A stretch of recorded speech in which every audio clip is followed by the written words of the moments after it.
गुरु रू प्यारी सात संगत जी, वाहिगुरु जी का खालसा वाहिगुरु जी की फतेह। भाई साहब भाई वीर सिंह जी ਦੀ ਇੱਕ ਅਮੋਲਕ ਲਿਖਤ ਪ੍ਰੀਤਮ ਜੀ ਦਾ ਅਖੀਰਲਾ ਭਾਗ ਆਓ ਪਿਆਰ ਨਾਲ ਸਰਵਣ ਕਰਨ ਦੀ ਕੋਸ਼ਿਸ਼ ਕਰੀਏ ਜੀ। ਪੰਡਤ ਜੀ ਦੀਆਂ ਆਂਦਰਾਂ ਨੂੰ ਵੀ ਪਿਆਰ ਫੁਰ ਰਿਹਾ ਹੈ। ਅੰਦਰੋਂ ਬਾਹਰੋਂ ਟੁੱਟ ਚੁੱਕਿਆਂ ਨੂੰ ਜੋ ਕੁਦਰਤੀ ਪਿਆਰ ਦੇ ਮੱਧਮ ਪਰ ਬਜਵੇਂ ਨਸ਼ੇ ਤੋਂ ਖਾਲੀ ਹੋ ਚੁੱਕੇ ਹਨ ਆਸਰਾ ਮਿਲ ਰਿਹਾ ਹੈ ਤੇ ਪ੍ਰੇਮ ਦਾ ਪਵਿੱਤਰ ਆਸਰਾ ਪਾ ਕੇ ਹੁਣ ਖਿੜ ਰਹੇ ਤੇ ਖੁਸ਼ ਹੋ ਰਹੇ ਹਨ। ਘਰ ਵਿੱਚ ਵੀ ਜਿੱਥੇ ਭੈ ਤੇ ਕਲੇਸ਼ ਵਰਤ ਰਿਹਾ ਸੀ, ਖੁਸ਼ੀ ਤੇ ਸੁੱਖ ਵਰਤ ਰਿਹਾ ਹੈ। ਦਿਨ ਢਲ ਗਿਆ। ਅੱਜ ਪੰਡਤ ਜੀ ਦਾ ਰੰਗ ਹੋਰ ਹੈ। ਹੁਣ ਲੋਡੇ ਵੇਲੇ ਸੈਰ ਨੂੰ ਵੀ ਨਿਕਲੇ ਹਨ। ਦਾਤਾ ਜੀ ਵੀ ਨਾਲ ਗਏ ਹਨ। ਕਾਕੀ ਦੀ ਵਿਥਿਆ ਨਹੀਂ ਛਿੜੀ, ਪਰ ਰਾਤ ਜਦ ਰੋਟੀ ਖਾ ਪੀ ਕੇ ਤਰੇ ਜਣੇ ਅੱਗ ਦੇ ਕੋਲ ਬੈਠੇ ਤਾਂ ਦਾਤਾ ਜੀ ਨੇ ਆਪਣੀ ਤੇ ਕਾਕੀ ਦੀ ਸਾਰੀ ਵਿਥਿਆ ਸੁਣਾਈ। ਕਿਵੇਂ ਉਹ ਬਣਾ ਬੇਲਿਆਂ ਨੂੰ ਗਈ ਤੇ ਕਿਵੇਂ ਬਜਰਾ ਗਿਆ ਤੇ ਜਾਨ ਕਿਵੇਂ ਬਚੀ। ਫਿਰ ਜਿਸ ਤਰ੍ਹਾਂ ਝੁੰਡ ਤੋਂ ਮਾੜੀ ਤੇ ਸਾਰੇ ਇਰਦ ਗਿਰਦ ਸਤਸੰਗ ਫੈਲੇ ਔਰ ਜੋ ਗੱਲਾਂ ਬਾਤਾਂ ਪਰਮਾਰਥ ਦੀਆਂ ਉੱਥੇ ਹੋਈਆਂ, ਜਿਨ੍ਹਾਂ ਗੱਲਾਂ ਨਾਲ ਕਾਕੀ ਦਾ ਦਿਲ ਕਹਿਣੀ ਵਿੱਚੋਂ ਕਰਨੀ ਵੱਲ ਤੇ ਸੁੱਕੀ ਵਾਕਫੀਅਤ ਤੋਂ ਅਨੁਭਵ ਵੱਲ ਰੁਖ ਕਰਕੇ ਵੈਰਾਗਵਾਨ ਹੋਇਆ ਸੀ, ਸਾਰਾ ਸਵਿਸਥਾਰ ਸੁਣਾਇਆ। ਪੰਡਤ ਜੀ ਦਾ ਦਿਲ ਪਲਟਾ ਤਾਂ ਖਾ ਹੀ ਚੁੱਕਾ ਸੀ, ਹੁਣ ਸਾਰਾ ਹੀ ਬਦਲ ਗਿਆ। ਆਪਣੇ ਪਾਪਾਂ ਤੋਂ ਘਬਰਾ ਹੀ ਰਹੇ ਸਨ। ਆਪਣੀ ਵਿਦਿਆ ਵਿੱਚ ਜੋ ਗਲਤੀਆਂ ਸਨ ਉਹਨਾਂ ਤੋਂ ਵੀ ਉਦਾਸ ਸਨ। ਹੁਣ ਕਰਨੀ ਔਰ ਅਨੁਭਵ ਵੱਲ ਝੁਕ ਗਏ। ਸਭ ਤੋਂ ਪਹਿਲਾਂ ਦਾਤਾ ਜੀ ਨੇ ਇਹ ਕੰਮ ਕਰਵਾਇਆ ਕਿ ਜਿਸ ਪ੍ਰਾਣੀ ਮਾਤਰ ਨੂੰ ਪੰਡਤ ਜੀ ਨੇ ਦੁਖਾਇਆ ਸੀ, ਸਭ ਨੂੰ ਸੁੱਖ ਪਹੁੰਚਵਾਇਆ ਤੇ ਮਾਫੀਆਂ ਮੰਗਵਾਈਆਂ। ਜਿਨ੍ਹਾਂ ਦੇ ਹੱਕ ਮਾਰੇ ਹੋਏ ਸੀ ਉਹਨਾਂ ਦੇ ਹੱਕ ਵਾਪਸ ਕੀਤੇ। ਇਹ ਕੁਝ ਕਰਨੇ ਵਿੱਚ ਪੰਡਤ ਜੀ ਦੇ ਅੰਦਰ ਇੱਕ ਰਸ ਪੈਦਾ ਹੋਇਆ, ਜੋ ਰਸ ਕੇ ਉਹਨਾਂ ਨੂੰ ਭਾਸ ਗਿਆ ਕਿ ਇਹ ਅਸਲ ਜੀਵਨ ਦੀ ਠੰਡੀ ਹਵਾ ਦਾ ਰੁਮਕਾ ਹੈ। ਕਹਿਣੀ ਮਾਤਰ ਦਾ ਕੁਝ ਲਾਭ ਨਹੀਂ। ਅੰਦਰ ਕਰਨੀ ਦਾ ਮਨੋਰਥ ਹੈ ਤਾਂ ਰਸ ਹੈ। ਜੇ ਅੰਦਰ ਕਰਨੀ ਦਾ ਰਸ ਹੈ ਤਾਂ ਬਾਹਰ ਉਹ ਕਰਨੀ ਦਇਆ ਤੇ ਪ੍ਰੇਮ ਹੋ ਕੇ ਵਰਤਦੀ ਹੈ।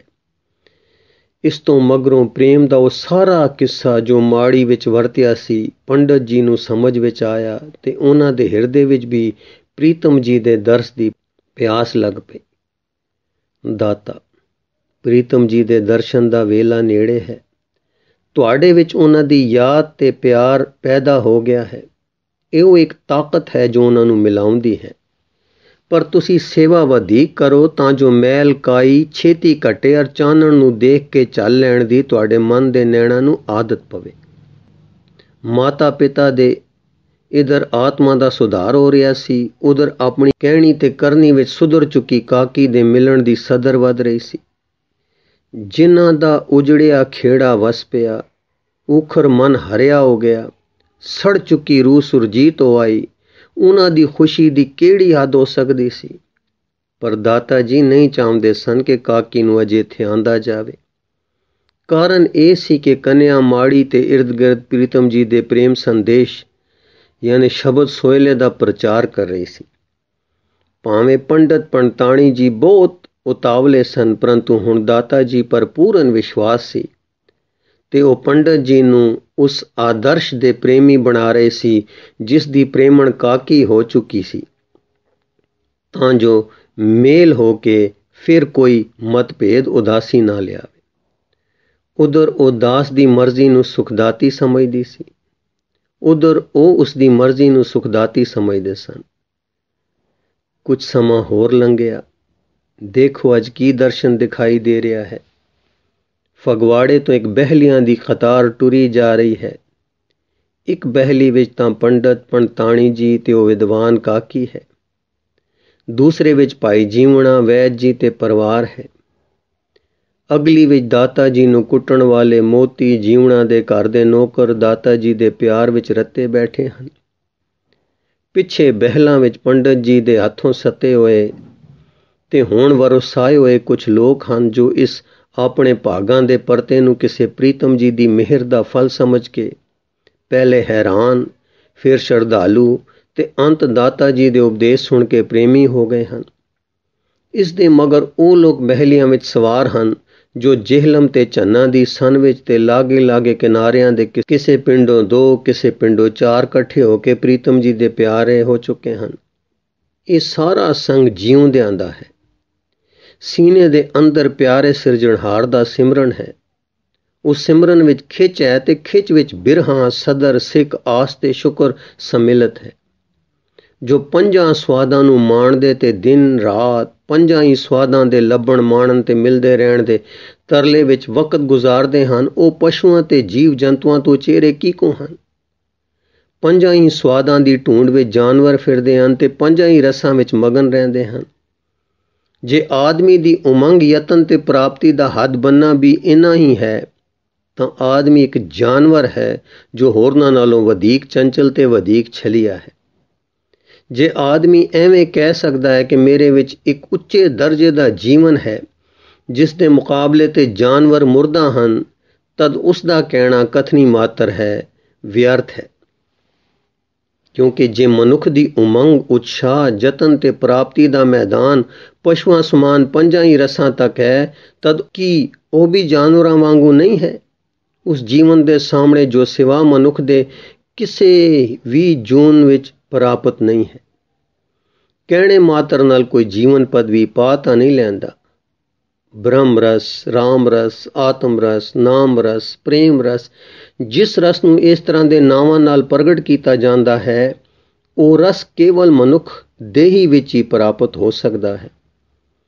ਪਰ ਜੇ ਮਨੁੱਖ ਇਹ ਉੱਤਮ ਸਰੀਰ ਧਾਰ ਕੇ ਉਸ ਉੱਚੇ ਤੇ ਸਭ ਤੋਂ ਅਦਭੁਤ ਪ੍ਰੇਮ ਰਸ ਤੋਂ ਖਾਲੀ ਹੈ ਤਾਂ ਪਸ਼ੂ ਹੈ, ਮੁਰਦਾ ਹੈ। ਚਾਹੇ ਉਹ ਸ੍ਰੇਸ਼ਟ ਗਿਆਨੀ ਹੈ, ਚਾਹੇ ਉਹ ਧਨ ਪਾਤਰ ਤੇ ਕੁਲੀਨ ਹੈ। ਅਤ ਸੁੰਦਰ ਕੁਲੀਨ ਚਤੁਰ ਮੁਖ ਗਿਆਨੀ ਧਨਵੰਤ, ਮਿਰਤਕ ਕਹੀਏ ਨਾਨਕਾ ਜੇ ਪ੍ਰੀਤ ਨਹੀਂ ਭਗਵੰਤ। ਐਸੇ ਅਮੋਲਕ ਰਸ ਜੀਵਨ ਦੇ ਪ੍ਰੇਮੀ ਪ੍ਰੀਤਮ ਜੀ ਦੇ ਪ੍ਰਤੱਖ ਦਰਸ਼ਨਾਂ ਲਈ ਵਹੀਰ ਪਾਈ ਜਾ ਰਹੇ ਹਨ। ਹਾਂ, ਸਾਰੇ ਹੀ ਕੈਸੇ ਖੁਸ਼ ਹਨ, ਕੈਸੇ ਆਨੰਦ ਹਨ। ਚਿਹਰੇ ਲਾਲੀਆਂ ਨਾਲ ਦਮਕ ਰਹੇ ਹਨ, ਇੱਕ ਦੂਸਰੇ ਤੋਂ ਸਦਕੇ ਹੋ ਰਹੇ ਹਨ। ਇਹ ਸਾਰਾ ਸੰਗ ਤਾਂ ਆਨੰਦ ਵਿੱਚ ਜਾ ਰਿਹਾ ਹੈ, ਪਰ ਉਹ ਰਾਜਾ ਜੀ ਦਾ ਸਿਪਾਹੀ ਕਿਤੇ ਨਜ਼ਰ ਨਹੀਂ ਪੈਂਦਾ। ਇੱਕ ਜ਼ਿਮੀਂਦਾਰ ਕਮਾਦ ਵੇਲਣੇ ਵਿੱਚ ਪੀੜ ਰਿਹਾ ਸੀ ਕਿ ਉਸ ਨੂੰ ਪਤਾ ਲੱਗਾ ਕਿ ਸੰਗ ਲੰਘ ਗਿਆ ਹੈ। ਇਹ ਵੀ ਪਿਆਰਾਂ ਵਾਲਾ ਬੰਦਾ ਸੀ। ਪ੍ਰੀਤਮ ਜੀ ਦੇ ਪ੍ਰੇਮੀਆਂ ਦਾ ਸੰਗ ਕੋਲੋਂ ਲੰਘ ਜਾਵੇ ਤੇ ਪਤਾ ਨਾ ਲੱਗੇ, ਇਸ ਲਈ ਅਸਹਿ ਗੱਲ ਸੀ। ਸੋ ਘੋੜੀ ਚੜ੍ਹ ਕੇ ਦਾਤਾ ਜੀ ਨੂੰ ਜਾ ਮਿਲਿਆ। ਆਪਣੀ ਭੁੱਲ ਤੇ ਨਾਲ ਨਾ ਜਾ ਸਕਣ ਦੀ ਬੇਵਸੀ ਦੱਸੀ ਤਾਂ ਦਾਤਾ ਜੀ ਨੇ ਸੰਗ ਨੂੰ ਕਿਹਾ, ਤੁਸੀਂ ਟੁਰੀ ਚੱਲੋ ਤੇ ਮੈਂ ਸੱਜਣ ਦਾ ਕੰਮ ਮੁਕਵਾ ਕੇ ਇਸ ਨੂੰ ਨਾਲ ਲੈ ਕੇ ਤੁਹਾਨੂੰ ਆ ਮਿਲਾਂਗਾ। ਇਹ ਕਹਿ ਕੇ ਉਸ ਨਾਲ ਮੁੜ ਆਏ ਤੇ ਹੁਣ ਉਸ ਦੇ ਪੀੜੇ ਹੋਏ ਰਸ ਤੇ ਕੜਾਏ ਵਿੱਚ ਪੱਕ ਰਹੇ ਵੱਖਰ ਦਾ ਪ੍ਰਬੰਧ ਕਰ ਰਹੇ ਹਨ। ਉਹ ਦਾਤਾ ਜੀ ਦੇਖੋ ਜਿਹੜੇ ਐਡੇ ਐਡੇ ਗਿਆਨੀਆਂ ਤੇ ਸ਼ਾਸਤਰ ਵੇਤਾਂ ਨਾਲ ਬਰੀਕ ਕੱਤ ਰਹੇ ਸਨ, ਇਤਨੇ ਪਿਆਰਿਆਂ ਦੇ ਮੰਡਲ ਵਿੱਚ ਆਦਰੇ ਜਾ ਰਹੇ ਸਨ, ਕਿਸੇ ਵੀ ਸਤਕਾਰ, ਪਿਆਰ, ਐਸ਼ਵਰਜ ਮਾਨ ਤੋਂ ਖਿੱਚੇ ਨਹੀਂ ਗਏ। ਰਾਜਾ ਜੀ ਦੇ ਸਿਪਾਹੀ ਦੀ ਹੈਸੀਅਤ ਵਿੱਚ ਹੁਣ ਇਸ ਵੇਲੇ ਵੱਟ ਦੇ ਦੇ ਕੇ ਦੱਥੇ ਤੇ ਦੱਥਾ ਕਮਾਦ ਦਾ ਖੁੰਡਾ ਵਿੱਚ ਦੇ ਰਹੇ ਹਨ। ਕਿਸੇ ਵੇਲੇ ਕੜਾਏ ਵਿੱਚ ਦੀ ਪੱਤ ਨੂੰ ਵੇਖ ਰਹੇ ਹਨ। ਜਦ ਡਿੱਠਾ ਕਿ ਇਹ ਧੰਦਾ ਮੇਰੇ ਮੁਕਾਉਣ ਦਾ ਨਹੀਂ ਤਾਂ ਪਿੰਡੋਂ ਆਪਣੇ ਪਛਾਣ ਵਾਲੇ ਸਤਸੰਗੀਆਂ ਦਾ ਜੱਥਾ ਮੰਗਾ ਹੱਲਾ ਸ਼ੇਰੀ ਕਰਵਾ ਕੇ ਕੰਮ ਸਮਾਪਤ ਕਰਵਾਇਆ ਤੇ ਤੀਜੇ ਦਿਨ ਮਿੱਤਰ ਤੇ ਉਸਦੇ ਪਰਿਵਾਰ ਨੂੰ ਨਾਲ ਲੈ ਕੇ ਤੇ ਇਹਨਾਂ ਤਾਂਗਾਂ ਨਾਲ ਤਿਆਰ ਹੋਏ ਗੁੜ ਦਾ ਇੱਕ ਊਠ ਲੱਦ ਕੇ ਪ੍ਰੀਤਮ ਜੀ ਤੇ ਉਹਨਾਂ ਦੀਆਂ ਸੰਗਤਾਂ ਵਾਸਤੇ ਸਾਣਨੀਆਂ ਤੇ ਸਵਾਰ ਹੋ ਟੁਰ ਪਏ। ਆਨੰਦਪੁਰ ਦੇ ਬਾਹਰ ਉਹ ਸਾਰੀ ਸੰਗਤ ਜੋ ਪਹਿਲੋਂ ਗਈ ਸੀ ਜੁੜੀ ਖੜੀ ਹੈ। ਸਾਰੇ ਅੰਦਰ ਨਹੀਂ ਜਾ ਰਹੇ, ਖੜੇ ਹਨ ਔਰ ਉਡੀਕ ਰਹੇ ਹਨ। ਦੁਪਹਿਰ ਲਗਭਗ ਹੋ ਚੱਲੀ ਹੈ ਪਰ ਦਾਤਾ ਜੀ ਨਹੀਂ ਆਏ। ਪ੍ਰੀਤਮ ਜੀ ਦਾ ਦੇਸ਼ ਆ ਗਿਆ, ਪਰ ਪ੍ਰੀਤਮ ਕੇ ਦੇਸ਼ ਕੈਸੇ ਬਾਤਨ ਸਿਉ ਜਾਈਏ। ਪੰਡਤ ਜੀ ਸੰਗਤ ਵਿੱਚ ਖੜੇ ਹਨ, ਆਖਦੇ ਹਨ ਦਾਤਾ ਜੀ ਭੁੱਲਣ ਵਾਲੇ ਨਹੀਂ ਹਨ। ਕੋਈ ਕੌਤਕ ਹੈ ਕਿ ਕੋਈ ਚੰਗਿਆਈ ਹੈ ਜਿਸ ਦੇ ਅਸੀਂ ਜਾਣੂ ਨਹੀਂ ਹਾਂ। ਇਹਨੇ ਨੂੰ ਕੀ ਵੇਖਦੇ ਹਨ ਕਿ ਸ਼ਹਿਰ ਦੀ ਵੱਲੋਂ ਧੂੜ ਉੱਠੀ। ਪਹਿਲੇ 2-4 ਸੂਰਮੇ ਦਿਸੇ, ਉਹ ਤਾਂ ਸੰਗਤ ਦੇ ਕੋਲ ਆ ਕੇ ਸੱਜੇ ਖੱਬੇ ਹੋ ਗਏ ਤੇ ਪਿੱਛੋਂ ਇੱਕ ਤੇਜਮਈ ਪ੍ਰੇਮ ਦਾ ਸਰੂਪ ਘੋੜੇ ਤੇ ਚੜ੍ਹੇ ਆ ਗਏ। ਮੇਰਾ ਸਿਪਾਹੀ, ਮੇਰਾ ਸਿਪਾਹੀ, ਬੜੀ ਵਿਆਕੁਲਤਾ ਨਾਲ ਕਹਿ ਰਹੇ ਸਨ। ਸਾਰੀ ਸੰਗਤ ਸਮਝ ਗਈ ਕਿ ਪ੍ਰੀਤਮ ਜੀ ਇਹੋ ਹਨ ਤੇ ਆਪ ਆ ਗਏ ਹਨ। ਪਿਆਰ ਤੇ ਸਤਿਕਾਰ ਨਾਲ ਸਾਰੀ ਸੰਗਤ ਨਮਸਕਾਰ ਵਿੱਚ ਪੈ ਗਈ। ਅਦਬ ਦੇ ਰਚਨ ਵਾਲੇ ਪ੍ਰੀਤਮ ਜੀ ਆਪ ਘੋੜੇ ਤੋਂ ਉਤਰ ਪਏ। ਉਹ ਕਾਕੀ ਨੂੰ ਧਰਤੀ ਤੋਂ ਚਾਹ ਲਿਆ। ਮੇਰੀ ਲਾਲੀ, ਤੂੰ ਧਨ ਹੈ। ਮੇਰੇ ਸਿਪਾਹੀ ਦੀ ਨਹੀਂ, ਤੂੰ ਮੇਰੀ ਸੇਵਾ ਕੀਤੀ ਹੈ। ਹਾਂ, ਤੂੰ ਮੈਨੂੰ ਸੇਵਿਆ ਹੈ। ਸਿਰ ਤੇ ਪਿਆਰ ਦੇ ਕੇ ਤੇਰੀ ਕਲਿਆਣ। ਨਿਹਾਲ ਕਾਕੀ। ਲਾਲੀ ਦੀ ਖੁਸ਼ੀ ਤੇ ਆਨੰਦ ਦੀ ਹੱਦ ਕਿੱਥੇ ਹੈ। ਅੱਖਾਂ ਨਹੀਂ ਖੁੱਲ੍ਹਦੀਆਂ। ਪ੍ਰੀਤਮ ਜੀ ਇੱਕ ਹੱਥ ਮੋਢੇ ਉੱਤੇ ਤੇ ਇੱਕ ਸੀਸ ਤੇ ਧਰੇ ਖੜੇ ਹਨ।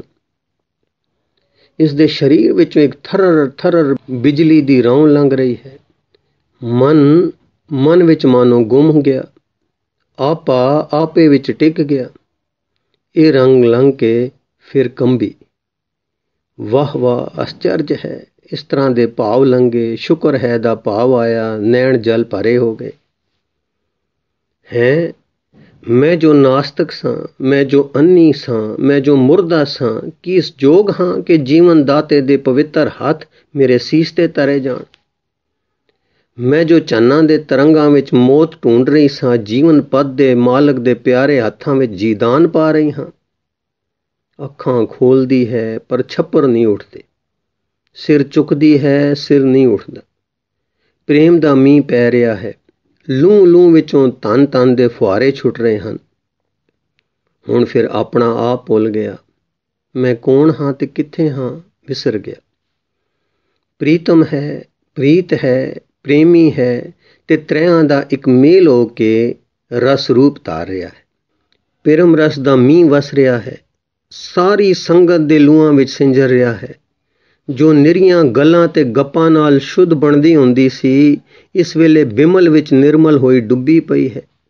ਹੁਣ ਕੋਈ ਪੁੱਛੇ ਸੋ ਕਿ ਤੂੰ ਬ੍ਰਹਮ ਹੈ ਕਿ ਪੁਰਖ, ਮਾਇਆ ਹੈ ਕਿ ਪ੍ਰਕਿਰਤੀ, ਤਾਂ ਕੌਣ ਸੁਣਦਾ ਤੇ ਕੌਣ ਕੂੰਦਾ ਹੈ। ਜਾਣਨਹਾਰ ਜਾਣਨ ਵੱਲੋਂ ਪਰਤ ਕੇ ਸਰਬੱਗੇ ਜਾਣਨਹਾਰ ਵਿੱਚ ਰਸਰੂਪ ਹੋ ਰਿਹਾ ਹੈ। ਇਸ ਆਨੰਦ ਨੂੰ ਕੌਣ ਕਹੇ। ਪ੍ਰੀਤਮ ਜੀ ਦੀ ਚਰਨ ਸ਼ਰਨ ਦਾ ਸੁੱਖ ਕੌਣ ਦੱਸੇ। ਇਸ ਪਰ ਆਕਾਸ਼ ਵਿੱਚ ਖੜੇ ਕਬੀਰ ਜੀ ਫੁੱਲਾਂ ਦੀ ਬਰਖਾ ਕਰ ਰਹੇ ਤੇ ਆਖ ਰਹੇ ਹਨ, ਕਬੀਰ ਚਰਨ ਕਮਲ ਕੀ ਮੌਜ ਕੋ ਕਹਿ ਕੈਸੇ ਉਨਮਾਨ, ਕਹਿਬੇ ਕੋ ਸੋਭਾ ਨਹੀਂ ਦੇਖਾ ਹੀ ਪਰਵਾਨ। ਇਹ ਮੌਜ ਕਿਤਨਾ ਕਾਲ ਲੰਗੀ, ਪਤਾ ਨਹੀਂ। ਪ੍ਰੀਤਮ ਜੀ ਨੇ ਆਪਣੇ ਨੇਤਰ ਖੋਲੇ। ਕਾਕੀ ਦੇ ਨੈਣ ਵੀ ਖੁੱਲੇ। ਕਾਕੀ ਨੇ ਹੁਣ ਜ਼ੋਰ ਲਾ ਕੇ ਪ੍ਰੇਮ ਨਾਲ ਝੁਕ ਝੁਕ ਪੈਂਦੇ ਆਪਣੇ ਚਿਹਰੇ ਨੂੰ ਉਚਾਇਆ ਤਾਂ ਪ੍ਰੀਤਮ ਜੀ ਬੋਲੇ, ਤ੍ਰਿਕੁਟੀ ਛੂਟੀ ਬਿਮਲ ਮਝਾਰ। ਕਾਕੀ ਲਖ ਗਈ ਕਿ ਲਖਾਉਣ ਹਾਰ ਕੀ ਲਖਾ ਰਹੇ ਹਨ। ਮੱਥਾ ਟੇਕ ਰਹੇ ਪੰਡਤ ਜੀ ਤੇ ਪੰਡਤਾਣੀ ਜੀ ਨੂੰ ਹੁਣ ਪ੍ਰੀਤਮ ਜੀ ਨੇ ਸਿਰ ਤੇ ਹੱਥ ਧਰ ਕੇ ਉਠਾ ਲਿਆ ਤੇ ਹੱਸ ਕੇ ਬੋਲੇ, ਮੁਜਰਿਮ ਅੱਗੇ ਸਿਪਾਹੀ ਪਿੱਛੇ। ਇਹ ਕਹਿ ਕੇ ਦੋਹਾਂ ਨੂੰ ਗਲ ਲਾ ਕੇ ਪਿਆਰ ਦਿੱਤਾ ਤੇ ਆਖਿਆ, ਜੀਵਨ ਪਦ ਇਹ ਹੈ, ਆਤਮ ਪਦ ਇਹ ਹੈ। ਕਹਿੰਦੇ ਸਾਰੇ ਨਾ ਦੋਹਾਂ ਦੀ ਦਸ਼ਾ ਮੂਰਛਾ ਨਹੀਂ ਪਰ ਕੁਛ ਬੇਸੁਰਤੀ ਵਾਂਗ ਹੋ ਗਈ।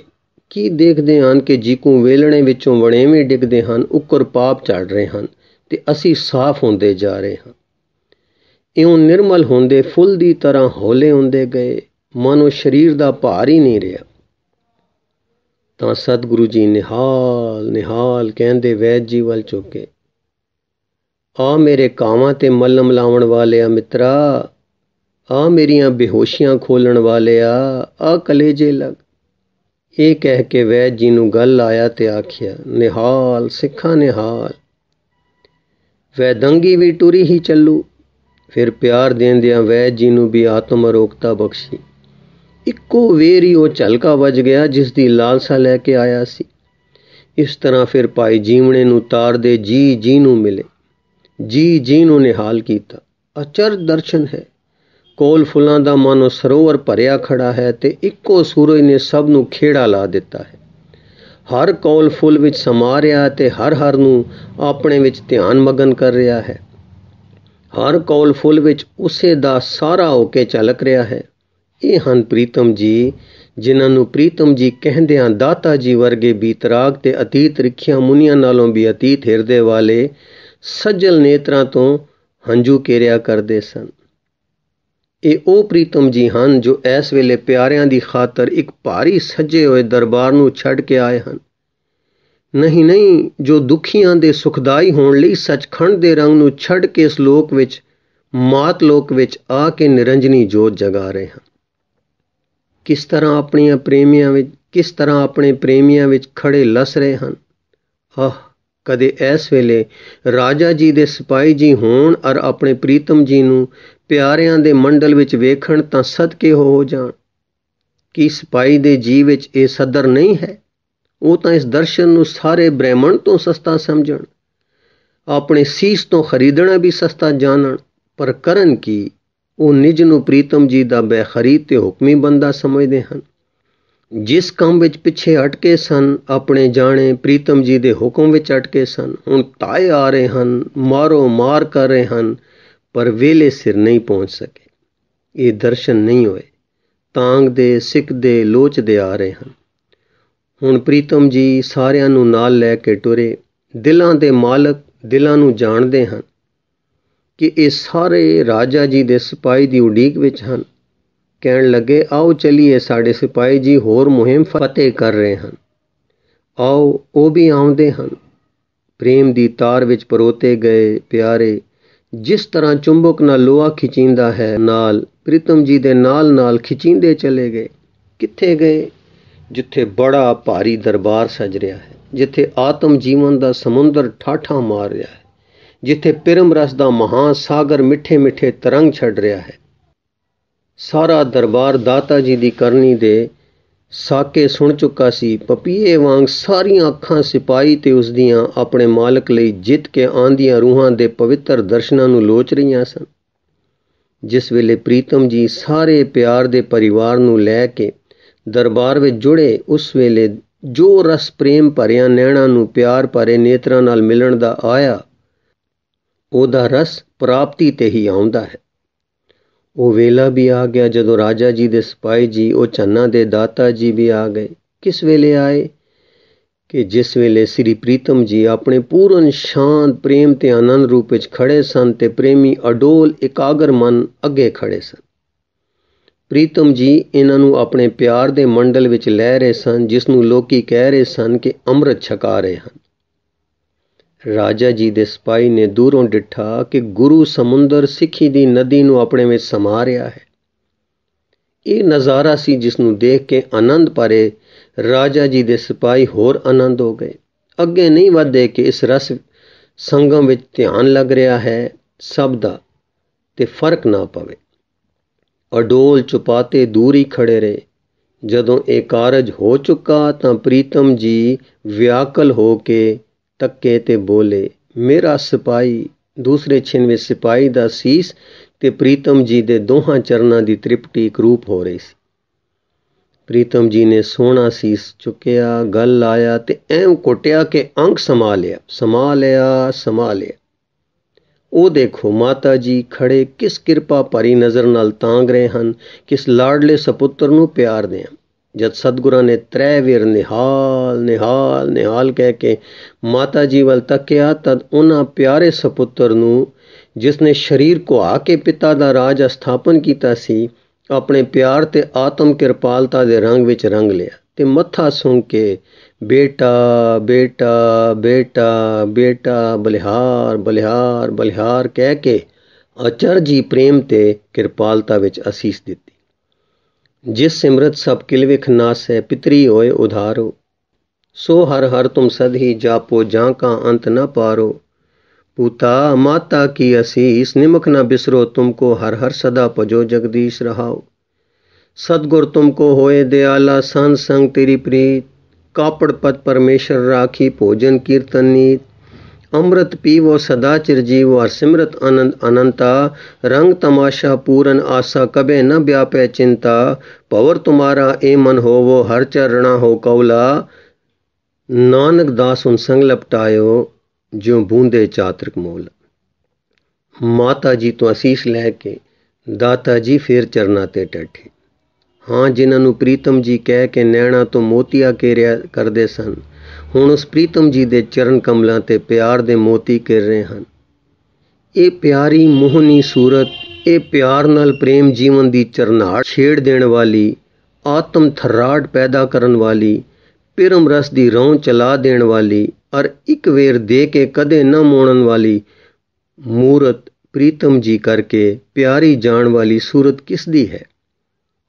ਇਹ ਪਿਆਰੇ ਕਲਗੀਧਰ ਸਾਹਿਬ ਸ੍ਰੀ ਗੁਰੂ ਗੋਬਿੰਦ ਸਿੰਘ ਜੀ, ਜਗਤ ਵਾਲੀ, ਸਿੱਖ ਵਾੜੀ ਦੇ ਮਾਲੀ, ਤ੍ਰੈ ਤਾਪ ਹਰਤਾ, ਪਿਆਰ ਦੇ ਸੋਮੇ, ਮਿਹਰ ਦੇ ਚਸ਼ਮੇ ਤੇ ਦਇਆ ਦੇ ਸਾਗਰ ਦੀ ਪਿਆਰੀ ਮੂਰਤ ਹੈ। ਇਹ ਉਹ ਮੋਹਣੀ ਮੂਰਤ ਹੈ ਜਿਸ ਨੂੰ ਪਰਮੇਸ਼ਰ ਦੀ ਜੋਤੀ ਨਾਲ ਉਹ ਸੰਬੰਧ ਹੈ ਜੋ ਧੁੱਪ ਨੂੰ ਸੂਰਜ ਨਾਲ ਹੈ, ਜਾਂ ਜਿਵੇਂ ਸਾਡੇ ਸੰਬੰਧ ਵਿੱਚ ਪਿਤਾ ਪੁੱਤਰ ਸਨੇਹ ਹੈ। ਪ੍ਰੇਮ ਹੀ ਪ੍ਰੇਮ ਤੇ ਪ੍ਰੇਮ ਨਾਲ ਦ્વੈ ਤੋਂ ਇੱਕ ਰੂਪ ਹੋ ਗਈ ਹਸਤੀ। ਇਹ ਉਹ ਸੂਰਤ ਹੈ ਜਿਸ ਨੇ ਦਾਤਾ ਜੀ ਵਰਗੇ ਡੂੰਘੇ ਵਿਦਵਾਨ ਨੂੰ ਸਾਈਂ ਦੇ ਮੇਲ ਦੀ ਚਰਨਾਟ ਬਖਸ਼ ਕੇ ਜੀਦਾਨ ਦੇ ਕੇ ਜਿਵਾ ਲਿਆ ਸੀ, ਜਿਸ ਦੇ ਸ਼ੁਕਰਾਨੇ ਵਿੱਚ ਦਾਤਾ ਜੀ ਰਾਜਾ ਜੀ ਦਾ ਸਿਪਾਹੀ ਬਣ ਕੇ ਉਹ ਜੀਦਾਨ ਸਾਰੇ ਜਗਤ ਨੂੰ ਵੰਡ ਰਿਹਾ ਸੀ, ਕਿਉਂਕਿ ਉਹ ਜਾਣ ਗਿਆ ਸੀ ਸਾਧ ਸੰਗ ਮਿਟ ਜਾਤ ਬੇਕਾਰ, ਸਭ ਤੇ ਊਚ ਇਹੋ ਉਪਕਾਰ। ਵਾਹਿਗੁਰੂ ਜੀ ਕਾ ਖਾਲਸਾ, ਵਾਹਿਗੁਰੂ ਜੀ ਕੀ ਫਤਿਹ।